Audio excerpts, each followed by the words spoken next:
First of all, Kimani, thank you so much for making the time to do this. I know we are a little bit more than 24 hours away from the national championship game, less than 24 hours removed from last night's Final Four game, and I can't imagine how busy you guys are right now. Yeah, it's a busy time, Adam, but anything for you, a proud UConn alum, and a friend at the same time. I wouldn't rather be doing this with anybody but you. So thanks for having me. Well, I do appreciate it. Now, I mean, what's it like? I was lucky enough, they let the media into the locker room about 5 minutes afterwards. That in and of itself is pretty shocking that you guys only get a few minutes together in the locker room before media comes swarming in there. So I got to be in there last night. But what have those moments been like with the coaching staff, with the team, whether it's in the locker room or back at the hotel? I mean, is this surreal at this point for a team that wasn't top 25 to preseason? Yeah, it's been amazing to be a part of. Somebody told me at the beginning of our season that our journey would end in this position. I wouldn't have believed it. Just so to be here with this group of guys, with those personalities in that locker room, with the will in that locker room, to be doing it with this coaching staff has been amazing, and something we'll never forget. Now, you arrived with Dan Hurley 5 years ago. You were an assistant coach at Minnesota. You had the opportunity to come back home to the Northeast. Of course, you're from New York originally. What was Coach Hurley's pitch to you to come back home and join his staff? Yeah, I mean, listen, growing up in the Northeast and in New York specifically, you grow up watching UConn basketball. UConn basketball has been a staple of the Big East for the last 25, close to 30 years. So to be a part of a rebuild, with the expectation of getting this place back to where we are today, was a huge challenge, but something that you look for. It was a natural progression for me in my career. So I was excited to be a part of it. Knowing Coach Hurley from grassroots and obviously his name and family name, in the region, it was a perfect fit. And now, one of the things we've been talking about on set over the course of the last 3 days is what I've kind of referred to as the linear escalation of this UConn program over the course of the last 5 years, knowing where it was when you took over, how you had to upgrade that talent, and watching. Let's start with from a recruiting standpoint. You guys have kind of expanded your reach, if you will, each and every year. So it's gone from New England, New York, New Jersey, then into Philly, then down into the DMV. Now you're in Atlanta, you're in Seattle. You're really national at this point. It seems like every year you guys have taken another step. Has that been a deliberate part of the plan, or has that just evolved organically?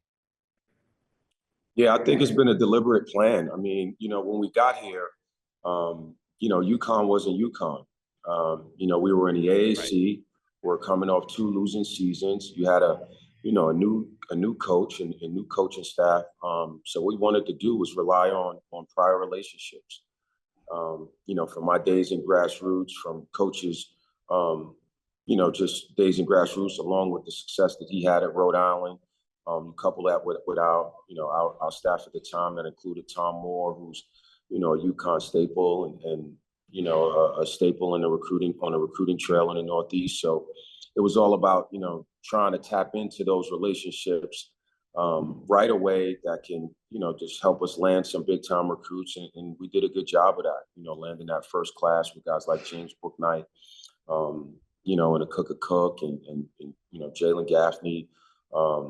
It was a nice like foundation to build for us. And every year we wanted to improve in recruiting, improve as a team. Obviously, getting back into the Big East has helped a lot. And having success in the Big East and getting back to the tournament has allowed us to take those steps that you're describing to where we're a national program again. And now, one of the things we've seen on the court is as the talent base has improved, the product on the court, and this sounds self-explanatory, but there's been more intricacies within the offensive system. Coach Hurley's always been known for his defensive teams, but I think if you look at the team's offensive rating in the last 5 years, it's continued to go up until the point this year where you're top 5 offense in the country.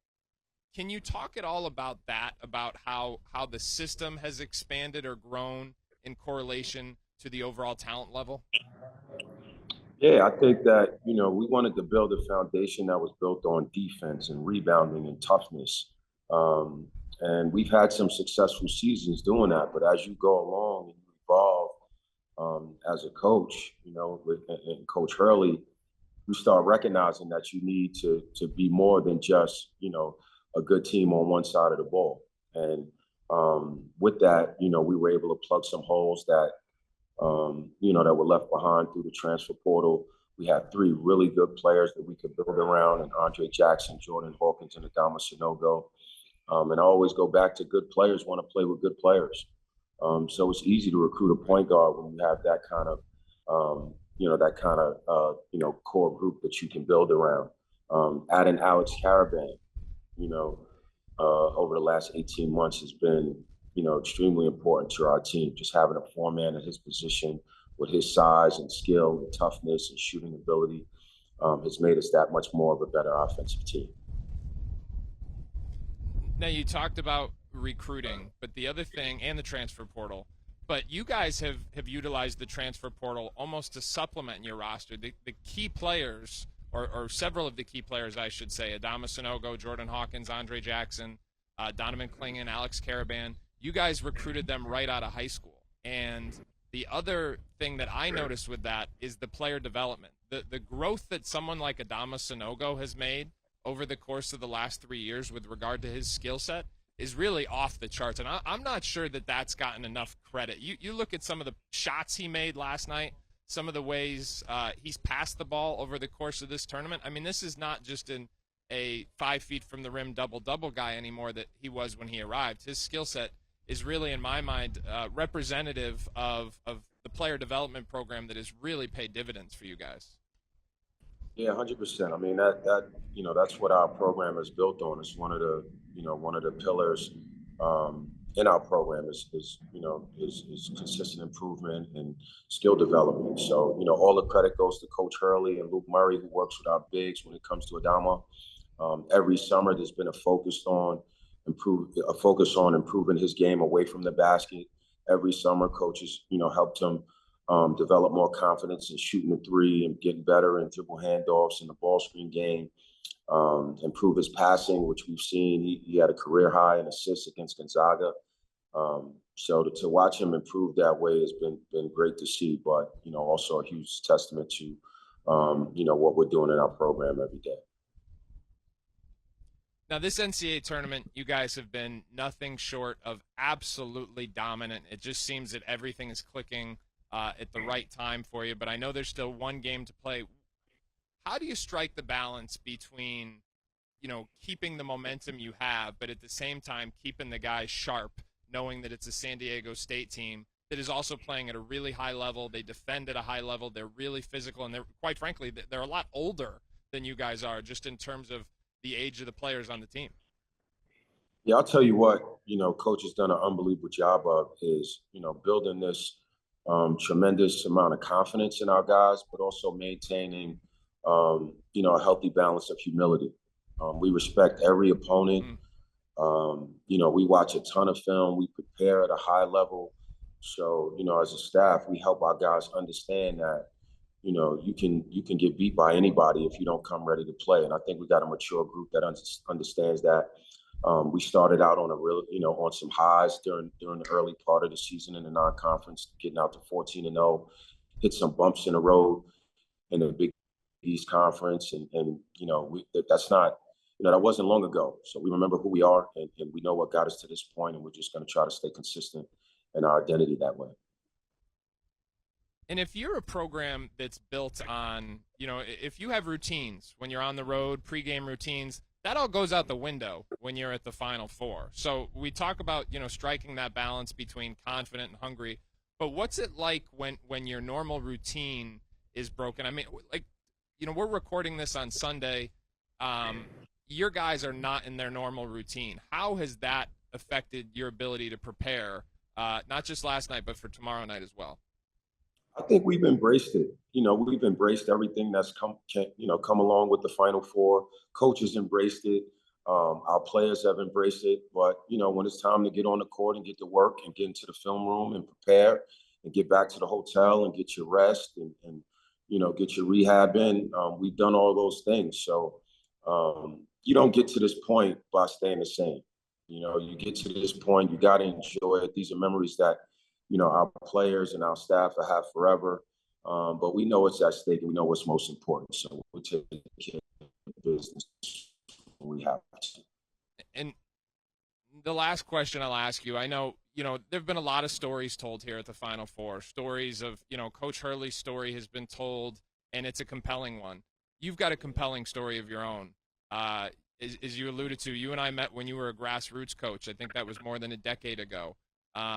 You've gone through personal adversity. You've triumphed in an incredible way. What has this run, this team, this week been like for you personally?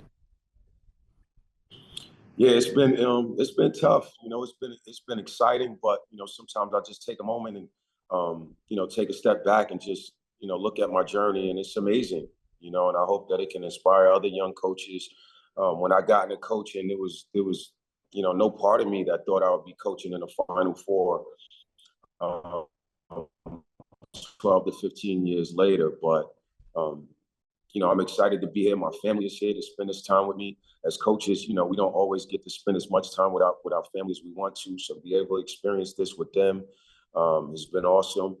To be in a position to win a national championship, for a guy from Queens that started out in grassroots doesn't happen every day. So I'm just taking it all in, putting our best foot forward. We're going to enjoy this moment with that team in the locker room and our staff.